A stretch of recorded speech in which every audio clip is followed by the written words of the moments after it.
it seems as though Nigerians are determined to square it off with the government. The government's determined to hold on to its decision to remove fuel subsidies. So it's a stalemate. How long can this deadlock realistically continue for?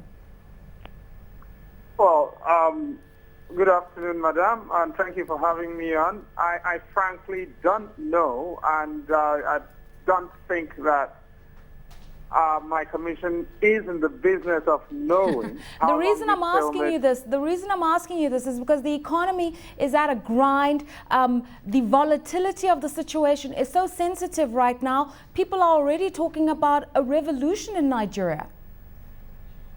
Can I answer your first question, and could you please stop interrupting me so that I can answer your question, if you don't mind? The first thing is that the commission is not the government. It's a state institution. Nigerian citizens are speaking with their government, and I think it is important that the process be allowed to play itself out.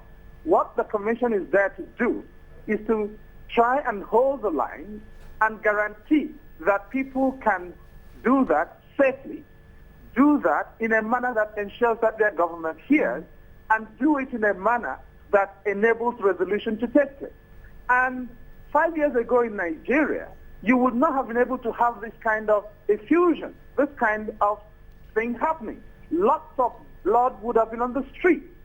Nigeria has changed, and this is evidence that Nigeria is changing. This country, whatever the outcome is, this will no longer be the same. People will have to understand that democracy involves listening to citizens and hearing things from citizens that they may not like. But that is democracy. And that it can be messy sometimes, and that's what's happening. And people have to see that for what it is. And I think I'm proud this week to say I'm a Nigerian. Okay.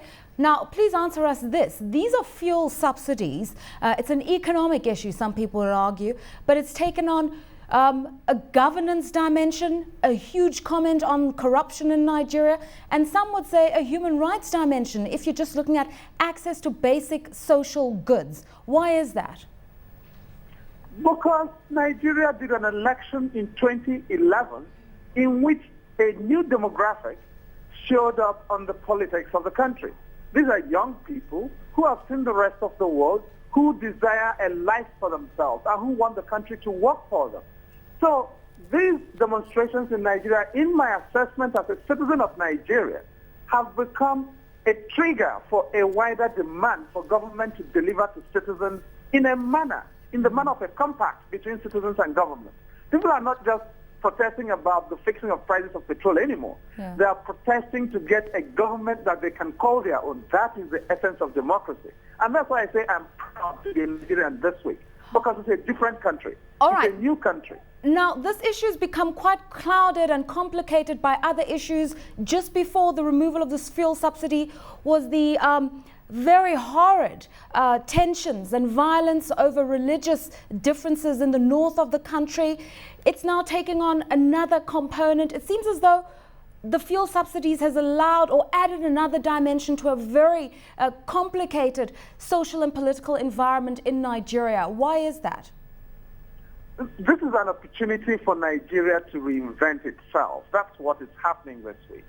And you would have, yes, indeed, the week before this, you had the Christmas Day bombings, and you've had lots of violence, in particularly the northeastern part of the country, and people feared for a sectarian Armageddon. But what's happening? Christians are protecting Muslims while they are praying. Muslims are protecting Christians while they are praying. In the north central of Nigeria, where there's been sectarian and interethnic difficulties for 15, 20 years, Christians and Muslims came together and decided, you know what, we have a situation we have to sort out. We don't agree with this policy, but we will protest differently. We will protest by not going onto the streets. In the south of Nigeria, in a state called Edo, where some people tried to target religious places of worship belonging to Muslims, the protests were shut down. People said, this is not why we are here. Nigeria is figuring out how to deal with its own problems in a civic manner. And a huge effusion of energy is coming out to show these things can be done differently, peacefully, in a manner that is compatible with the free exercise of the rights of citizens of a free country.